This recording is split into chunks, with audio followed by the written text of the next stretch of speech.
Welcome. You can hear me in the back, right? I don't need any answers then. So I am delighted about today's event. First of all, it brings to the fore something that we work on all the time and don't talk about, which is, don't talk about much in public, which is cybersecurity, which is my intro to saying we all read our cyber. You might want to speak up just a little bit. Sure. Thank you. You all read our cyber brief on Monday morning. And if you don't, you should, before you leave here, figure out a way to get it. There'll be a sign-up sheet, or you can talk to any of us about it, because it's terrific. We've been doing it for about a decade, I think. And if you have any suggestions about how to make it better, please let us know. Second thing I want to say is that all of our public events that are not major conferences are paid for by you. So thank you for making this event possible. And for any of you who'd like to make more of them possible, please feel free to go to our website and figure out how to do that. But mostly, welcome. I want to just introduce these two guests briefly and then turn the show over to them. First of all, I want to introduce Ben Wizner, who I don't know where to begin. Let me begin personally by saying that of all the people in the tech community, and he's not really in the tech community, he's in the tech policy law public space, he's the most generous to the center of anybody.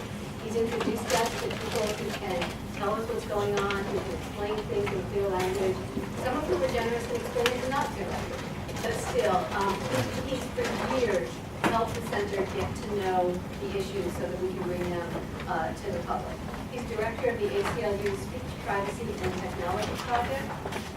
He's known for a lot of things. One of them is for being Edward Snowden's lawyer. The thing that mattered to me in his bio is that he clerked for Stephen Reinhardt, who recently deceased, was on the Ninth Circuit when the Ninth Circuit was still the Ninth Circuit. And it's something that I think is just, I'm jealous. I wish that I had been. So, well, clerking for him was what we endured for the privilege of being his former clerk. Right, exactly. Yes. Can I quote you? You can. Thank you. And our guest today is Bruce Schneier, who is, you're going to see, is wonderful. And has been here before. And I'm not supposed to read his whole bio, he told me, but let me just tell you a couple of things. One, his nickname on the web is Security Guru. So we like that. He's the Economist, they call it, the Security Guru. He's authored 13 books. This is his newest, but here, tell everybody, we have a real discussion about the title, and maybe he'll talk about that a little bit. He has an influential newsletter called Cryptogram and a blog called Schneier on Security. And honestly, if you're going to follow a blog in this, follow Schneier on Security. And the rest of how wonderful he is, again, it's going to make very clear. I turn it over to you guys. Thank you so much.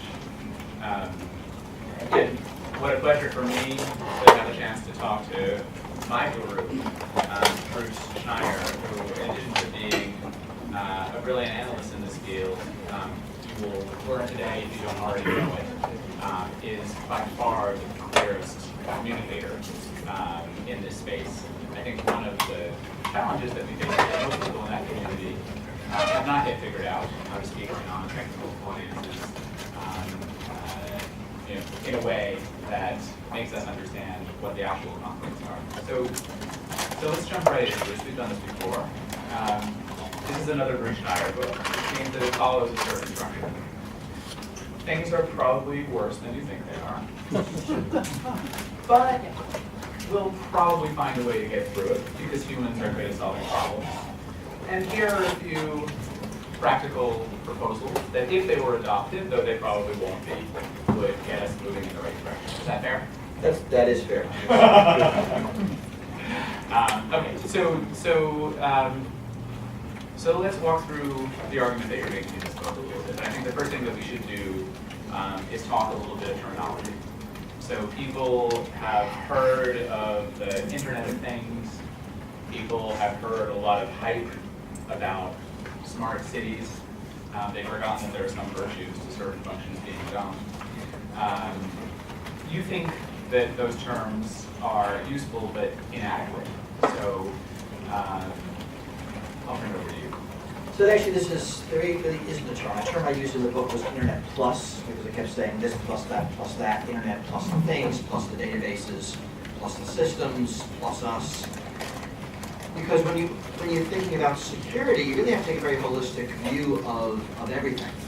So what I'm really writing about is the modern and future internet, which include the traditional things we're used to, the computers and phones, the screens we stare at, the websites and services and networks and databases and things far away that we interact with the addition of things that affect the world in a direct physical manner.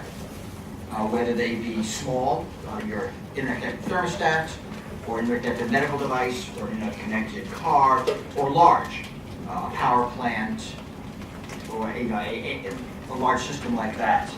And there really isn't a term that encompasses everything. I think to really look at security, actually look at a lot of things about this. You really have to look at it as a whole. So I was really stuck either saying that long paragraph or just saying Internet Plus, which I kind of hope doesn't catch on. We don't need another term. But really, that's the world I'm looking at. I call it the world where everything is a computer. So what are the reasons why we would want all of these things to be computers? We should at least nod towards the benefits of a world that's connected to this. So there are lots of benefits. There are two things that are driving us to the world. One of the benefits, increased benefits, are the decreased costs. And increased benefits are numerous. Internet-connected cars are valuable. It's from things like remote diagnostics to navigation and eventually to assisted driving, where the car will know things from other cars, from things on the road. I have a thermostat on the internet at home, and I travel a lot. It's valuable for me to be able to lower the heat in the winter when I'm not there and turn it on 8 hours before I show up. Right? That's good for me. It's good for the planet. And internet-connected medical devices, benefits for real-time information going to doctors. So that's really one driver. The other driver is decreased cost. And I think this is actually also important to understand, because you might get an internet-connected refrigerator and think, I don't really want that, I don't need that. The benefit they're touting, it'll detect when the milk has expired, kind of a dumb benefit. What's changing is how those things are built. Right? 20 years ago, they used to have processing, but someone would create and build an embedded system that would control the refrigerator. Now it is easier and cheaper to pull a standard part off the shelf and write refrigerator control software. And that standard part comes with internet, it comes with video, it comes with all of these features built in. So the marginal cost of adding them to the end product, whether it's a major appliance or a minor household good, becomes much cheaper. And I think that's also driving a lot. Internet-connected toys exist because it's really cheap to provide that. You buy a sous vide machine, you'll control on your iPhone, because they might as well. The chip and board that they built had all that capability in there. And my guess is when we start seeing this proliferation of all of these things, there will be benefits that we can't imagine. That there will be network effects, and there will be changes that will result when we get some critical mass. And the benefits are enormous. But we're all going to die. Inadvertent side effects. Yes. And so let's talk about that, right? So one thing about computers is that they turn out to be pretty difficult to secure. And it's a bad thing when someone hacks my computer and my phone and publishes my email. I would not have wanted to be a Sony executive following that North Korean hack. But it's probably a worse thing if someone decides to hack my pacemaker, or to hack my Audi station wagon. Or to change your blood type in a database somewhere. Or we can go through the scenarios. And that's the change. Physically capable computers can affect the world. And it stops being about data. It starts being about things. And the first half of my book talks about what does it mean when computers are in things. So it's changes like the notion of extensibility. So you might be old enough to remember those old style telephones, big black things attached to the wall. Great devices, but couldn't ever be anything other than a telephone. That's all they ever was, all they ever could be. And this is not a telephone, this is a computer that makes phone calls. This can do anything you want. Remember the slogan, there's an app for that. When things become computers, they become a different sort of animal than they are when they're not computers. They can do it. So this can have features that the designers never imagined. It can get malware, it can send spam, it can do all things that the conventional phone could never do. So that's one example of what does it mean to take the world of computers and put it in traditionally non-computer things. But it also means that the downside risks are almost beyond comprehension, right? In the sense that we've created an attack surface out of everything around us, yes? And that's, so yes. And another thing that's different is how computers fail. And so you know how cars, or appliances, you know how appliances fail. They have parts, the parts have mean time between failures, they fail once in a while, you can have repair technicians, you know how this ecosystem works. We've all experienced. Computers fail differently. Computers all work perfectly until one day when none of them do. And that catastrophic failure mode doesn't exist in non-computer objects. So you can imagine someone hacking all the cars. Because more realistically, all the cars are one make and model here, right? All the cars have the same computer. But that kind of, we're going to attack the system en masse, doesn't really exist in non-computer things. I can't unlock all the doors. But it turns out, and we learned last year, a company called Omity, they make door locks for hotel rooms, those key card entries. There's a vulnerability in them, and you can actually unlock all the doors in a way that just wasn't possible. So these differences are important. You're marrying the computers with the objects they're connected to, right? They're actuators, the wheels and the engine and the, whatever you call it in a pacemaker. Electricity is a zapper, I don't know. How did we get here? I mean, how is it? And here I think it's impossible to avoid law and politics. But why was the state of computer security as bad as it was before we have this magnifying impact of putting computers everywhere? Why wasn't it better? Why isn't it better? It's actually an interesting question. The short answer is this state of security is what the market demands. This is it. Okay, so the market left to itself provides this level of security. Some of its history, the internet was never designed with security in mind, which seems sort of crazy today. When we go back to the late 70s and early 80s, and two things were true. One, the internet was used for nothing important ever. And two, you had to be a member of a research institution to get access. So you could control bad actors by not letting them touch the mainframes, and not letting them on the internet. So some of it is the accident, the design decision made from the beginning. And you'll see this in so many internet protocols that are just not driving security or privacy. Routing and naming, and we were spending decades trying to retrofit these design decisions. The second is that the tech industry wasn't regulated at all. They were allowed to do whatever they wanted. Again, because it didn't matter, right? I mean, Facebook didn't matter until one day it did. But it just didn't matter, and legislators were happy to leave the companies alone. It's an interesting way of putting it. You could say, and tell the same story, that the titans of surveillance capitalism managed to persuade all of us, first, that it was too early for regulation because it would stifle innovation, and then at the same breath, it's all too late because we're going to break the internet, and therefore we now have a system in which there's basically immunity from liability for software development. Yeah, and if you're a legislator, the internet is a pretty impressive revenue-generating machine. A surprising percentage of our economy it comes from this internet that we're stuck with. So the argument, right, don't touch us, you'll lose your economic growth, might not be true, but it can be convincing. Well, it can be convincing when the companies are spending more money in Washington than oil companies are. Right. That's very convincing. Right, so, right, and the lobbying is strong. So I think we're here, and then I think we're here because it's creeping into these other industries that don't have the experience. Right? I mean, computers, we know how to make computers secure, and it's weird to see the same mistakes that the computer industry made in the 90s being made by the auto industry. But it is happening, and why is that true?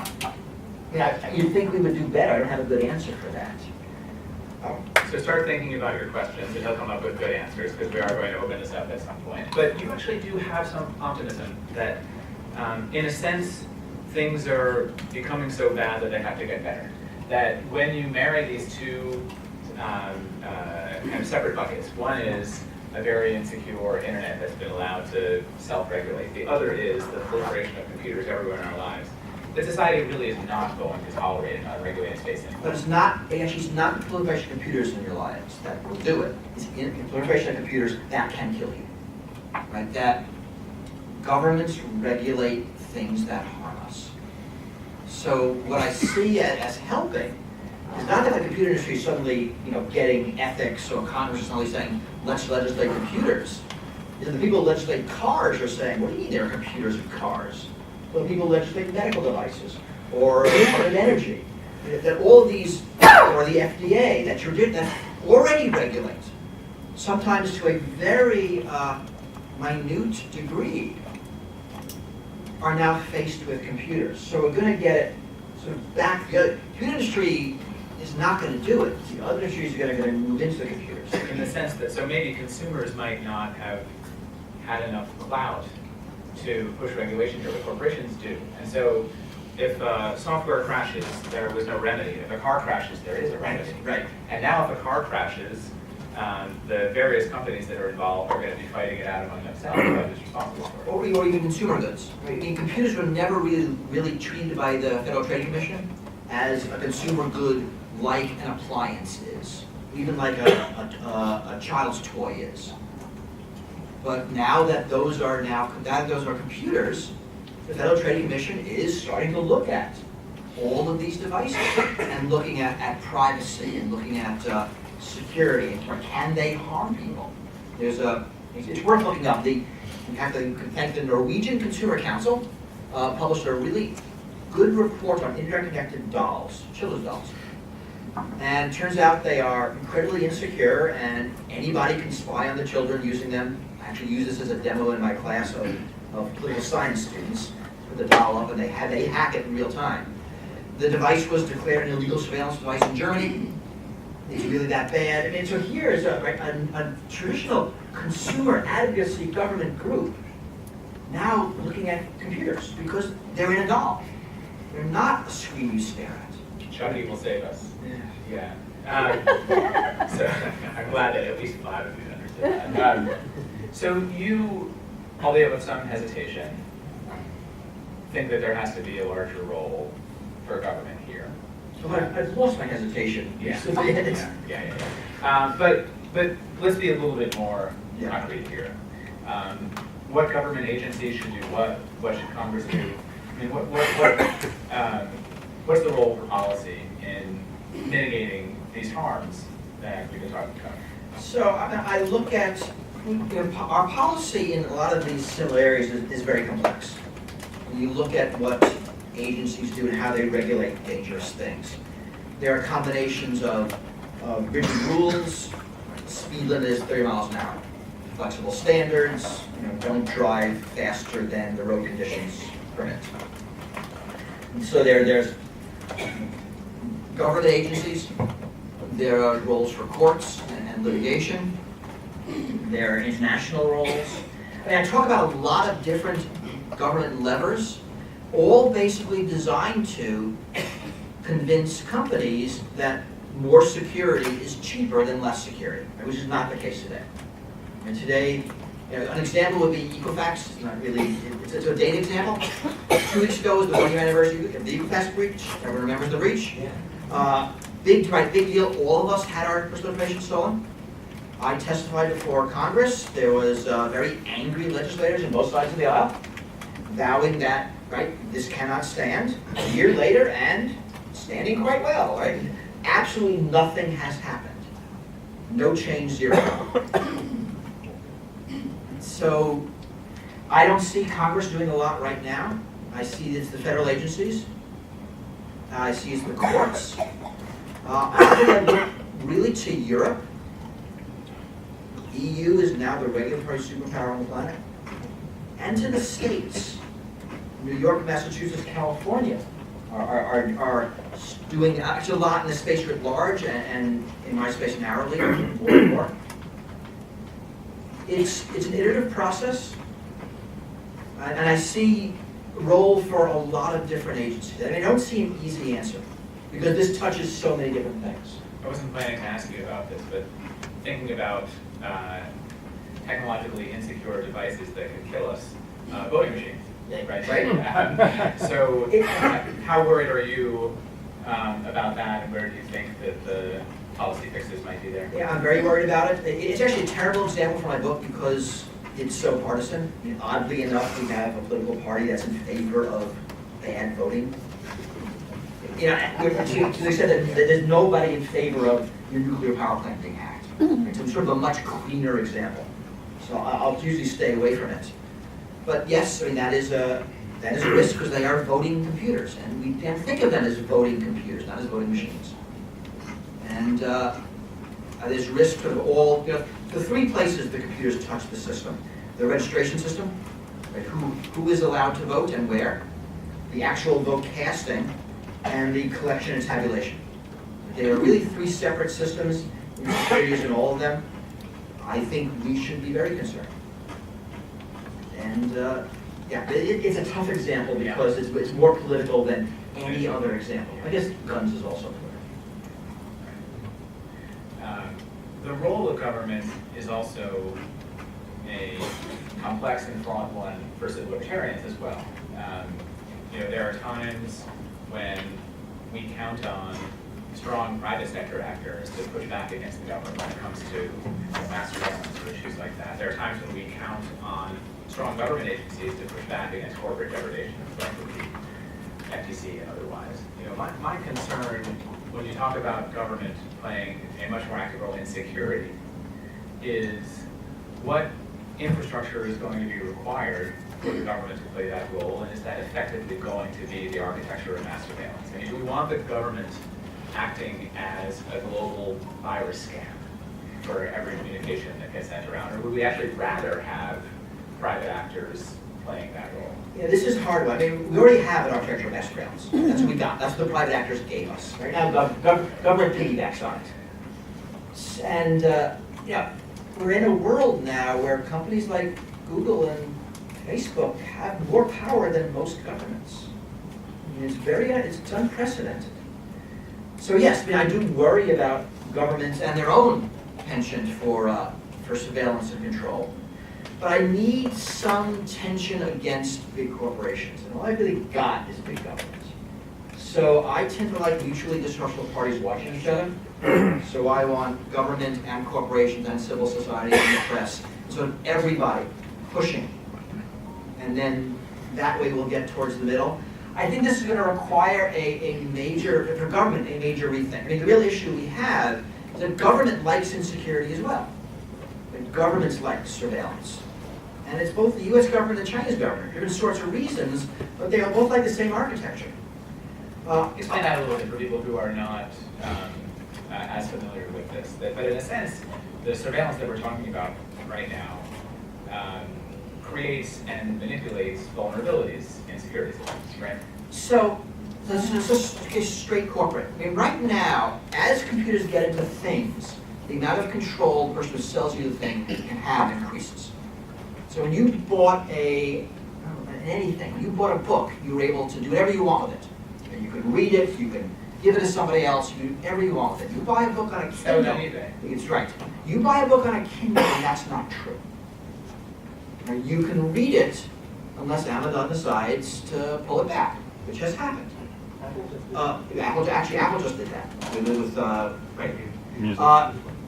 You might have permission to do text-to-speech, you might not. And in theory, the license you get could allow Amazon to decide that you can't read it at night. You can't read it in Europe. And different business models will have these different things.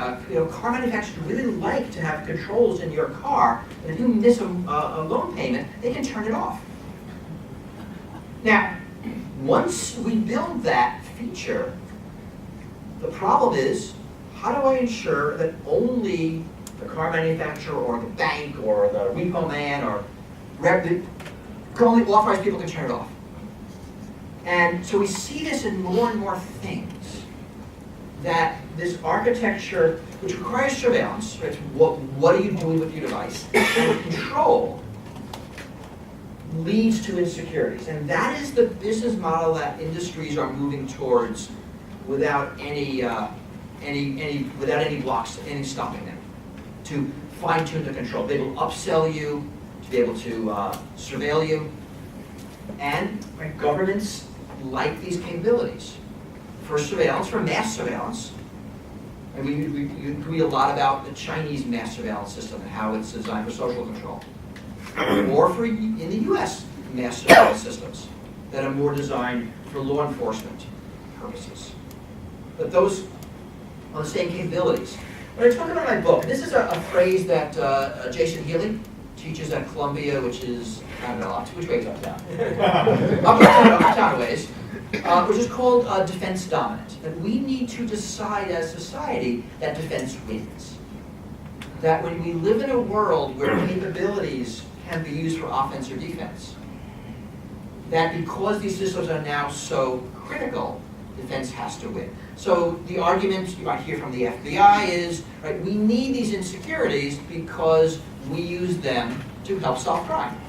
Right? We use them to eavesdrop on communications, to gain forensic evidence from devices, computers and phones. Right? These insecurities are valuable to us. And to be clear, wiretapping is an insecurity. Just in technical terms, we have built under federal law our phone system so that any time a judge issues a warrant for a wiretap, the phone company is able to do that. That's not the case, right, for our internet communications, but the FBI doesn't like that. Right. Now, and in the beginning, that was just an artifact of the way the phone system was built. Phone calls went through wires went through buildings that weren't yours, and the FBI could say, I want to go into this building and listen on that wire. Now it's done differently, and the FBI has the same capability. But into the old days, you can imagine protecting your stuff and attacking their stuff. Problem with today, or the reality of today, is that everyone uses the same stuff. Right? Everyone uses TCP/IP and Cisco routers and Microsoft Word and PDF files. So we can either make them secure, thereby necessarily securing the bad guy's communications. That's the way it goes. Or you can leave it insecure so you can listen in on the bad guys or attack the bad guys, thereby also rendering yourself insecure. That's the way it goes. You have that choice. In one of your prior books, I think you put it this way, security and surveillance are competing design models. And Susan Landau calls it security versus security, because in both cases, there are security arguments. What's changing now is that as these devices can affect the world in a direct physical way, now they can now kill you. You must choose defense first. Even if you said, oh, it's okay having weaknesses in iPhones, even though our legislators use them. You might have said that. I thought it was dumb then, but you might have said that. But now that they control nuclear power plants, you can't say it anymore. They're just too critical. And if the FBI says, that means I won't be able to listen to this ISIS phone call, the answer really needs to be tough luck. It has to be tough luck, because the alternative is just too bad, is too horrific. In my book, actually, also challenge Susan Landau, talk about the need to update FBI forensics for this century. One of the reasons the FBI is so intent on breaking iPhones is they don't really have any other tools. and that modernizing how to solve crimes in a digital age will give them the tools they need without sacrificing our security. So we won't go too deep into that, and I hope people are getting their questions ready, but I do have to ask you about the title of your book, which Karen Greenberg essentially frowned at as she was pronouncing it before. She didn't say why, but I'm going to guess. And that is that in her experience, and mine, fear doesn't generally lead to great policy. It doesn't, but it sells books. No, but in other words, you spent a pretty significant part of your career telling us that we should be less afraid of terrorism. That there aren't that many terrorists, that if they wanted to do more mayhem, they would have done it, that they would be political and logical. And what you've been speaking out against is a world in which a kind of manufactured security panic operates as threat fuel for intelligence agencies to aggregate power, and that really everyone needs to kind of calm down. Now, I do think that that view can be reconciled with this one, because I don't think your threat model here is ISIS. Right? I think one of the things that you're worried about is, maybe an unstable 14-year-old kid. The democratization of attacks. Yeah. But I do think there is some tension that we can acknowledge between enough fear to get people's attention, but the right fear to get them to direct themselves towards the correct regulation and not just more building up of our intelligence agencies. I mean, you could imagine some people in agencies in DC saying, "This is great, more budgets for us to do more often." Yeah, and I had that same conversation myself. I eventually decided the title was worth it, that it is such a good title. And I'm looking, I don't know the way how books work. The title gets you to read the subtitle. The subtitle gets you to read that little paragraph on the Amazon page, and that paragraph gets you to read the book. And so that's my flow. Now, I can lose you at any point, but I got to get you to the bottom before you hear the argument. Right? So the title's got to be grabbing. And so title, look at the curve appeal. That's really it. I got page 3, I back off from it and write as I'm writing. I think this, on the one hand, I think this is the first time there is justifiable here. That crashing all the cars is not. It's still science fiction, but it's not stupid science fiction.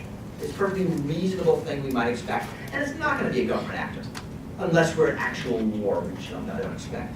It's going to be either some 14-year-old on purpose or by accident. So I think I need an attention-grabbing title. I like to think the book is a lot more reasoned and sane, because I don't. Yeah, in sort of my darker moments in writing, I actually think that this phenomenon explains the Fermi paradox, which is why there's no intelligent life in the universe. You get to a sufficient tech level and a bell curve of individuals, the 5 sigma guy just rules it for everybody. Right? As you get sufficiently empowered individuals, which is the world we're heading towards. Did you end up teaching a course on these scenarios? We talked about this. I actually did at Harvard. While drafting the book, I did a seminar class in some of these ideas, trying to bounce them off students. And did you come out of that more worried or more assured that these scenarios are either more likely or more far-fetched? I didn't neither. I unfortunately actually do think that it will take a disastrous spur the U.S. into policy action. I think we are terrible and proactive, and we need to do something reactive. So I think actually there will be some disasters, like Equifax, but with people's lives. Maybe not that big, but I actually think that will take maybe what it takes.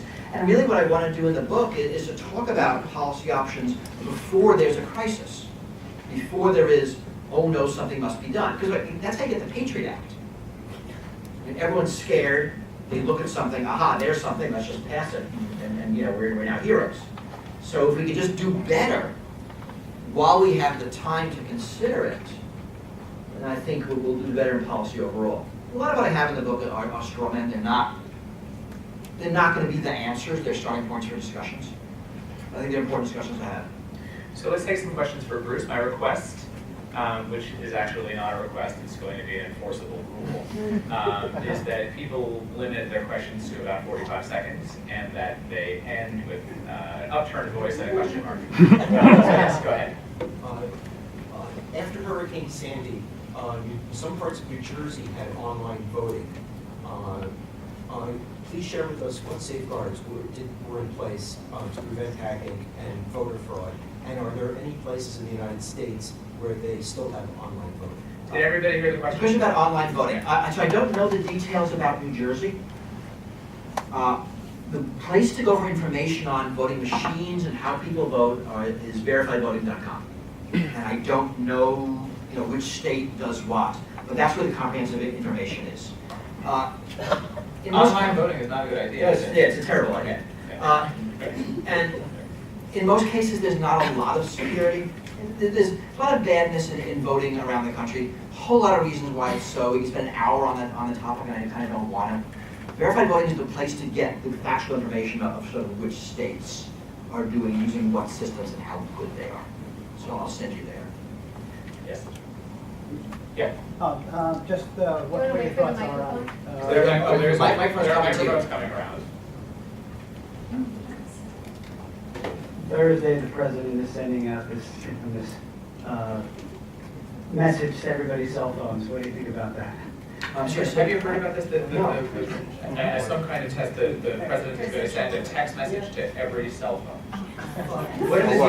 So it feels like a regional emergency system, right? I mean, right? This feels plausible. I mean, I don't know the details of the test, but it does seem plausible that we would want some modern-day emergency broadcast system that instead of using radios, we're going to use cell phones. Feels like you're going to want it to be geographically limited. You might have heard there's a hurricane here, you should move it, whatever the... So I don't know the details of Trump doing it, but an emergency broadcast system feels like a good idea. That's why we've had one for so long. But actually, we should take advantage of this creepiness, because I think that Should we all send our fly? if the announcement had been FEMA is going to send a message to people's cell phones, they would have received it one way, but if it's Trump doing it, all of a sudden people are very worried, but I think that discomfort is useful, right? They had said that it was Obama that signed the law. Obama signed the That's law. why it was called presidential, Yeah. whatever, and this is just the first test. Okay. Karen, do you want to ask a question? Not yet, I'll ask it at the end. Why don't I let you just find it and pass the microphone? Tell people in the back. Yeah. Hi. In terms of finding another element or component in society to affect the change that you're talking about, my experience in litigation is that the insurance industry, while everybody hates it generally, is actually extraordinarily effective in modifying corporate behavior, and particularly if lives are at stake. Once people start dying, there's going to be a major insurance issue. I spent part of the book on that, and I think that is an important lever, right? Because what insurance does is it changes costs. If the cost of insurance basically turns variable risk into fixed cost. That's the job of the industry. And if the cost of insecurity gets raised because your premiums go up to a point where security is cheaper, we get security, and that's worked in many areas of society. But I think that has to be driven by the courts and by regulation. And look at the past 150 years. There's not a single industry that has improved safety and security without being forced to. Right? Cars, planes, pharmaceutical, food production, Pipelines. power generation, consumer goods, workplace safety, restaurants, most recently financial products. The industry left to its own will shirk on security and safety and take its chances. And that's what the market does. The market doesn't prioritize security or safety. It prioritizes taking the risk. If you want to change that, right, we need there to be courts issuing damages, which will spur an insurance industry. Right, you need regulations, whether they are even 55-mile-an-hour speed limits or just take due care, so that in litigation you can point them and say, look, this company didn't even follow the NIST cybersecurity framework, or it didn't even do that. So now the insurance industry can say, if you do this, you have a reasonable defense, that you follow best practices. It all fits together. But government has to do this. It's us, it's not somebody else. But it's us speaking with our citizen voice and not our consumer voice. Because our consumer voice just wants the cheap thing now. Right? Our citizen voice is more reasoned and understands there are other equities at stake. Market heresy. We're all about that. Yes, right next to you. Thank you. Is there a way to ensure that chips are secure? They're going to be ubiquitous, they're hard to produce, and they're undetectable if there's some problem with it. So I talk about this in the book. What I say in the book is that supply chain security is insurmountably hard. That, and if you follow the news, you know about supply chain security for two different things, stories. Should we buy Kaspersky products? Right? Should we buy Russian-made antivirus products? And should we buy Huawei and ZTE telephone equipment? Should we buy Chinese-made routers and handsets? And the rest of the world is asking the same thing about US. Oh, right. When China banned Kaspersky too, they also banned the US company Symantec. Right? So this is not just the US, right? Everybody is looking at all these things by foreign countries and saying, wait, they can slip stuff in there without our knowing. But that is just the tip of the iceberg, right? The country under which the company is incorporated. It is a question of where the chips are. And this device is not built in the United States. The chips are not made in the United States. The programmers probably carry 2 different passports. Anybody in that chain can subvert the security of this. So a paper last year, you can break iPhone security with a malicious replacement screen. Right? And nobody wants a US-only iPhone. It'll cost 10 times as much. So we as an industry are deeply international at every level. And you mentioned the chips. The chips can be subverted. There are papers that show you can have a good mask, a good chip design, send it out to a fab. They can make the chip, send it back to you. They slip another layer in this. I'm being a little magically techy. That you can't detect, that has subverted the security and you don't know it. That is doable. This is a very, very hard problem. I actually don't have an answer to. Anyone in the front of the room? Yes, you can. Yes. It's coming this way. In a prior interview, you said that consumers can't evaluate the security of their refrigerator or their routers. Just as an FYI, there is something they can do about routers. There is one website on the world, mine, that is about router security. You just Google router So security. now I have to evaluate the security of What's you. the question? Nothing's perfect, as you say. But And not to make a commercial announcement, for me, that's not a commercial website. My question for you is, one possible simple solution would be an expiration date for the Amazon Echo. You buy an Echo, Amazon promises bug fixes for X amount of months or years, and then it expires. That's one of the things that is, I've seen that in several lists of IoT security ways to do it right. Not necessarily an expiration date that comes with the device, but that the manufacturer either agrees they will support it for N years, or they have to announce a year before they stop supporting it. In some way, that device doesn't expire. There's an even bigger problem is that a lot of devices can't be patched. And the way you patch your home router is you throw it away and buy a new one. And that's a disaster. And you know that, you call your phone company with a problem with your router, they don't try to fix it on the phone with you, they just mail you a new one. Like, that's the way they do it. Now, you can probably get away with that with routers, but let's move to cars. Okay? You buy a car today, it's 2 years old, you drive for 10 years, sell it to somebody else, they drive for 10 years, they sell it, it's put in a boat, sent to Latin America, someone else drives it for 10 to 20 years. Okay, so go home, find a computer from 1976, boot it up, try to run it, try to make it secure. We haven't the faintest clue how to secure 40-year-old consumer goods. We have no idea, because we're going to have to. They can't Right, do computation to support the security anyway. You're going to have to bother, because things last longer, right? I replace this thing every 3 to 5 years. I replace my DVR every 10 years. My refrigerator, every 25 years. Remember that home thermostat I bought? I expect to replace it approximately never. Right? Consumer goods last longer. And the notion that throw away your car after 3 years, that's going to cook the planet. Right? That is not a viable answer. We actually need to figure out this life cycle support for computers at a much longer time horizon than we ever have before. That wasn't optimistic, was it? You say human beings are generally pretty good at figuring out. I think we're pretty good at figuring out stuff. Anyway, we have time for a bunch more. So. Hey there.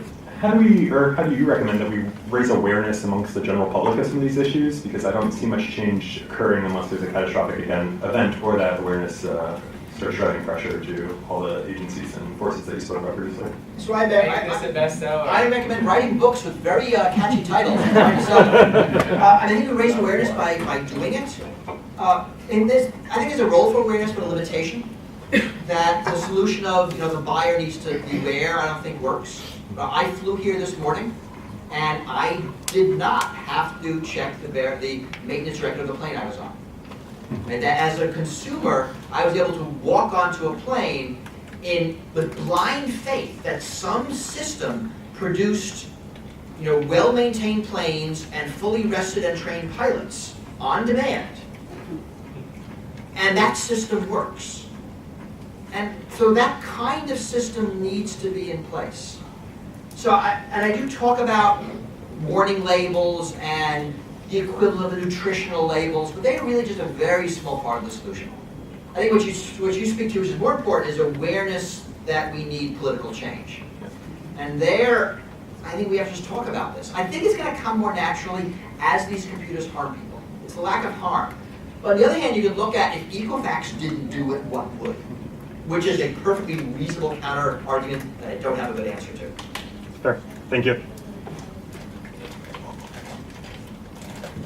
I've read many of your books, including Applied Cryptography. And that makes you kind of a scary question to ask. Exactly. You held up your cell phone, and as you know, there's probably 8 or 9 different radios in your cell phone, and except for the cellular mobile service, they're all easily identifiable. So you're basically, your laptop, your Bluetooth headphones, all identify you fairly well over time. What can we do to stop these devices from becoming a drone target? I think this is your question. No, he wants to know tech. Technically, I got nothing.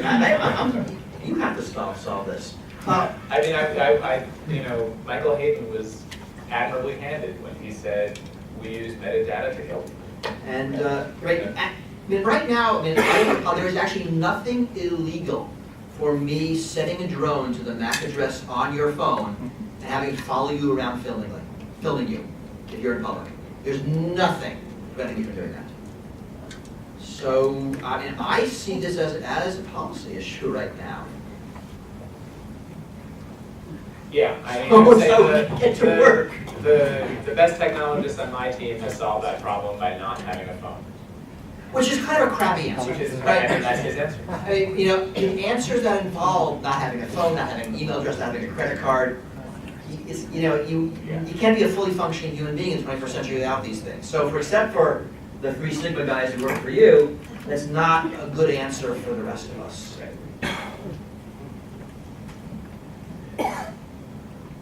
Thank you for coming.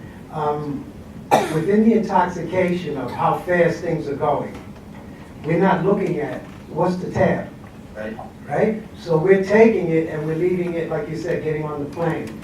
How could, and obviously the government is not going to do anything, and Zuckerberg is more powerful. And Apple stood up to the government when they wanted to tap into an iPhone after an attack, and a hacker did it.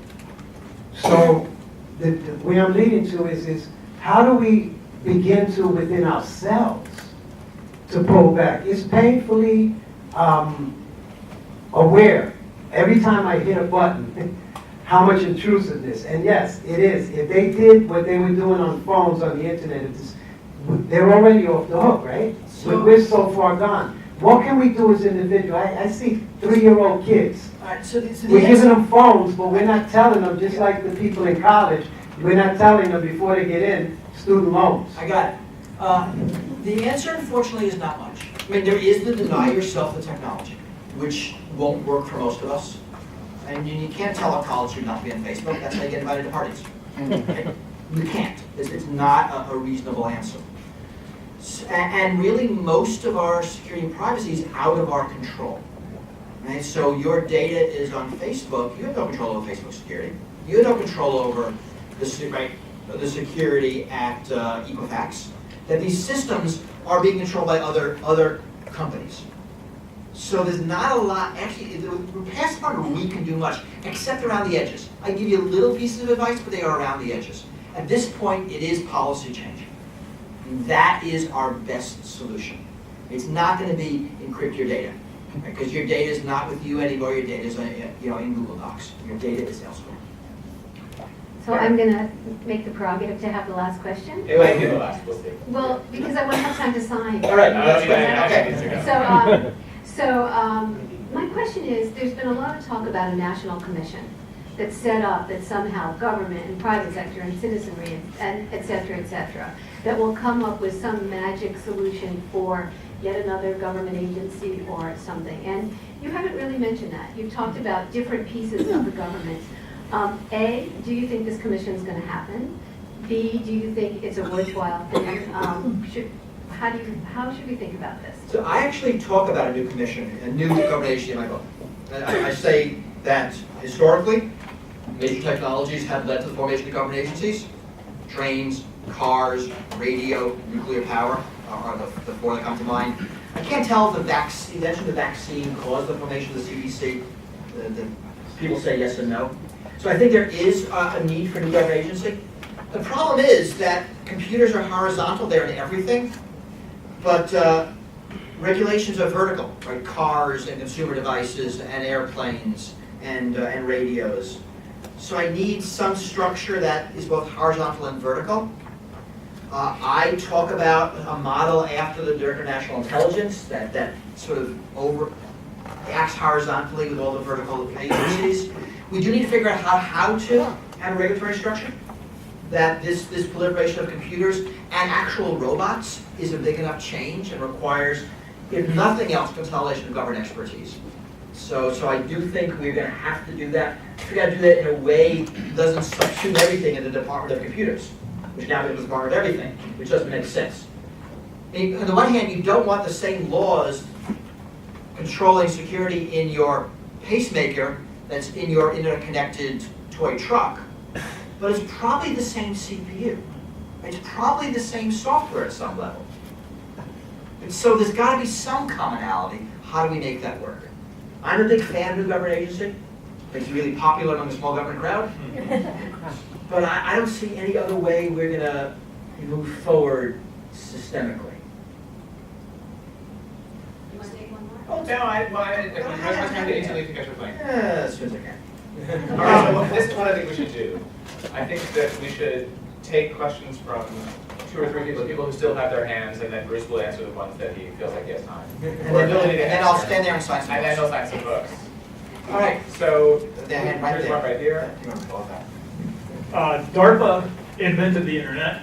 DARPA continues on with IBM with neuromorphic computing, and you can watch the video on YouTube. The ideas about how these things get done and the development of them have taken place in the States. However, all of the manufacturing of it has gone elsewhere, China being the biggest place where you can go. And China's going to be an economic... Question mark. The question mark is the democratic system is out of date. It's made for an analog world. We live in a digital world. Is there anything that we can do as far as recrafting and having the little man involved? Because All right, good, yeah. Pass it on. I'll let you move the mic. Actually, there's a little bit to that, right? The modern constitutional democracy is the best form of government that mid-19th century technology could invent. And I think we do need some reinvention of democracy for the digital age. That's a way bigger question than me. But yes, I actually do think, it's not, democracy's not out of date. I think the way we do it is out of date. Because it was based on a system when travel communication was hard. And now it's easy. So based on what you said, it's pointless to use proton mail or get that black phone I read about? I'm not a proton mail fan. You want security, use Signal and text messaging. But it's not pointless. It's not pointless, no, yeah. It's not a global solution. Right, it's not of pointless. individual self-defense. Right, but Right. And yeah, some people need it more than others. it's a niche solution. But really, if you want message security, it's not even an email, use Signal. And if you're living in a country where putting Signal on your phone is in itself going to get you arrested, use WhatsApp. What about proton mail to proton mail? And not a proton mail fan. Any more? One here and one here, and then. We should take one. And, okay. Okay, question. So the world is interconnected. You're talking about regulation, you're talking about regional regulation. So hacking is not about geography. You can hack anything from anywhere.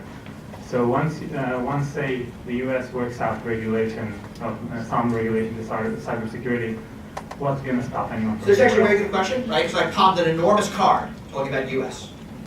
Because it's very international. So there's two pieces to this. One, U.S. regulations actually affect a lot of things. If stuff isn't sold in Walmart, it's not going to proliferate.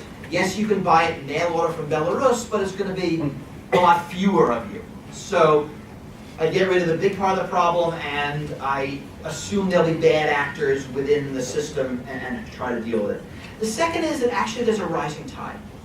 That if the EU bans a consumer good because it's insecure, and the company fixes their security, they're not going to have two bills of the product, one for us, one for Europe.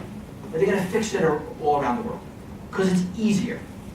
So regulations, California regulation will help all of us. EU regulation will help all of us. I mean, right now, all those annoying pop-ups you get on those web pages, it's because of EU regulation. So I actually think there's a benefit, even though it'll just be one geography passing the regulation. But in Maine, you are right. We need to assume that there'll be insecure, lousy things coming in through our borders because they'll be necessarily for us. Even within the example. You gotta be done. Sorry.